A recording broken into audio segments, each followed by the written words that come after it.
Canvas 2020. We, the Program and Education Committee of GWC, have been given the brushes to add to the ever-changing canvas of Greenwood, South Carolina. Together, we will show that by uniting, we can create and maintain a Greenwood that represents every nook, stream, and street to make an impact on our community, now and the future. Our canvas today features one of Greenwood's greatest educators, the late Dr. Benjamin Elijah Mays.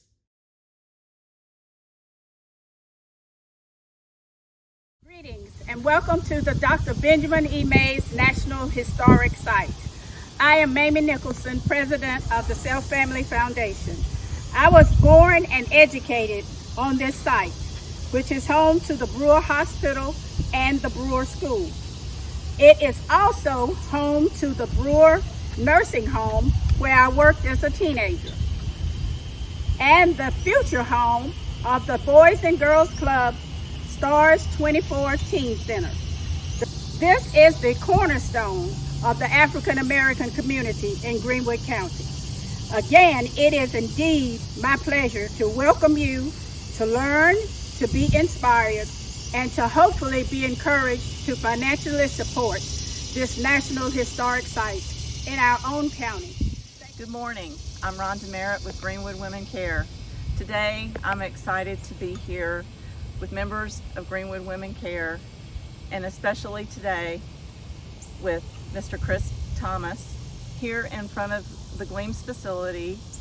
We are at the Benjamin Mays Historical Site. Mr. Thomas is the director of the Benjamin Mays Historical Site, and today we'll be doing a walking tour to find out more about Dr. Mays' life.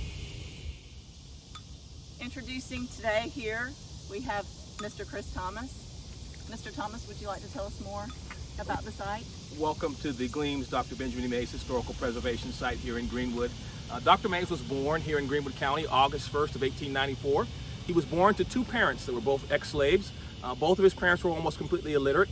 His mother could not read or write at all. His father could read just a little but could not write. And this was true of most of the African Americans in the Epworth community at that time.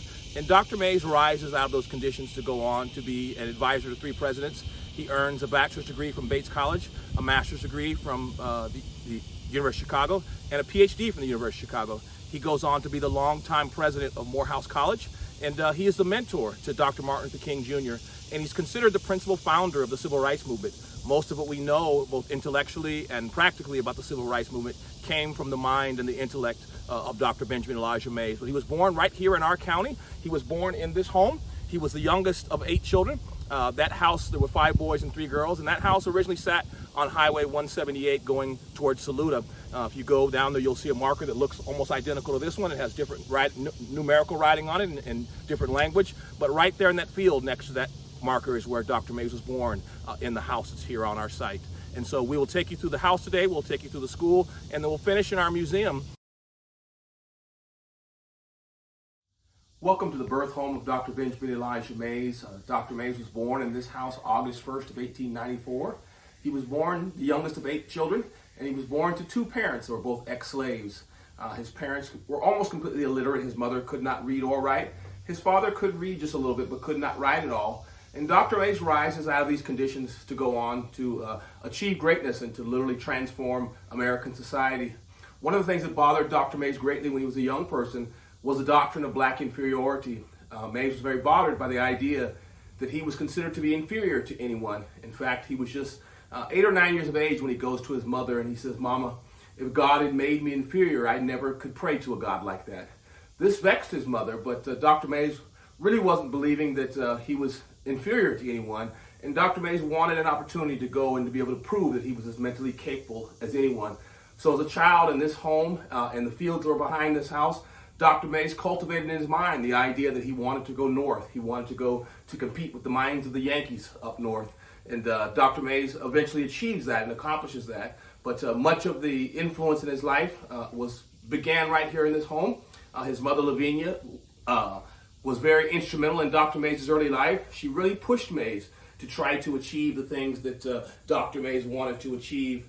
In here we have these photographs of these great African American leaders on the wall. Dr. Mays said when he was a boy, His mother bought these photographs and hung them on the wall of this house because they were a source of great pride and inspiration to him, that he would see these leaders and individuals who were achieving great things in society. But Mays' early life began right here in this house. It originally sat about 14 miles southeast of here on Highway 178, and that is where Dr. Mays was born. Dr. Mays said he was born in the backwoods of South Carolina, and he's standing out in front of this house, and he says this is where he first saw the light of the day, just before the turn of the century. In addition to our buildings here, we keep what we call a living legacy. So here on site, every year we grow a garden and a cotton field, and this is actually our 11th cotton field that we've grown. In a few weeks, that cotton will be ready for harvest. As you all know, it's sort of historical around here that even to this day, most African-American churches still do revival season in early August. And the reason that they do is because at one time, that whole planting season was so significant in our lives. And it was a time that whether you were a slave or whether you were a sharecropper, usually a week before harvest season began, your landowner or your owner would give you a week off. And so we began to have revivals down here at that time.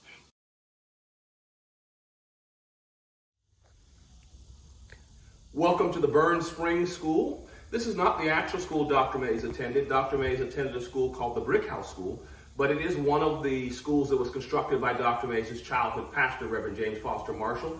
Reverend Marshall built these schools during the Reconstruction era to help African Americans in their quest to come up out of slavery.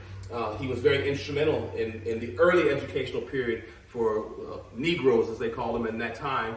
And Dr. Mays enters this school at 6 years of age, and he goes to the Brick House School from age 6 until age 15. His oldest sister, Susie, who we don't have any record of her having any formal education, was very instrumental in Mays' life. She teaches Mays his alphabet, his numbers to 50, how to write a small sentence, and how to count before he enters the Brick House School. So immediately when he gets to the Brick House School, he was a very, very bright student. His teacher, Mrs. Waller, worked very hard to cultivate Benny's skills and abilities. In fact, the first week of school, she goes back to Reverend Marshall and to Dr. Mays' parents and tells them how bright he was and how they really needed to work to cultivate his abilities and his gifts and talents. But Dr. Mays started his education in a rough environment like this, but he was very dedicated to school. In fact, he thought school was more important than working in the fields. And when Dr. Mays was a young boy and he was supposed to be working in the fields, he would go and tie his mule to a tree, and he'd go lay down below a patch of cotton, and he would pray that God would give him an opportunity to get an education. Dr. Mays really, really wanted one, but he comes here and he goes to an identical school to this one from age 5 until 15. And then from 15 to 17, he goes to the Bethany Colored School that was behind Bethany Baptist Church down in McCormick, and he boards down there for 2 years.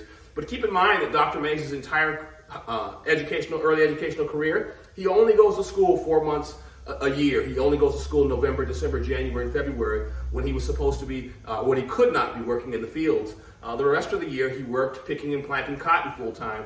And because of that, Mays was behind academically. In fact, when he finally goes off to high school, Dr. Mays is just shy of his 18th birthday when he leaves to go to high school. He's the age that kids should have been finishing high school, but he goes off. But Mays was not deterred by the things that set him back. He went on to achieve the things that he wanted to achieve, and he leaves the farm just shy of his 18th birthday to go off to high school at South Carolina State High School Department. He has to stay down there 5 years, but when he graduates, in 5 years he got straight A's, and Dr. Mays graduates valedictorian of his class at South Carolina State High School Department in 1916. But Dr. Mays' early education started in a little one-room schoolroom just like this.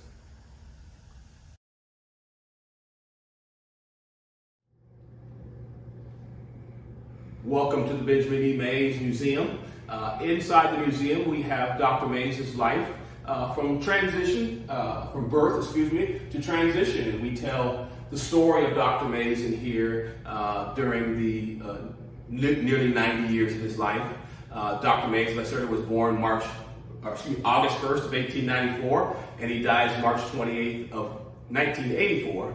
And Dr. Mays, here we tell his story from his childhood and his early life, and we talk a great deal about his family. We tell his story during his high school and college years, from 1911 to 1920 when he goes to high school at South Carolina State High School Department. Later goes to Virginia Union his first year because he was not able to fulfill his dream to get into a school up north. But his second year, he's able to go to Bates College in Lewiston, Maine, and is able to fulfill his dream of going and sitting side by side with white students in the North.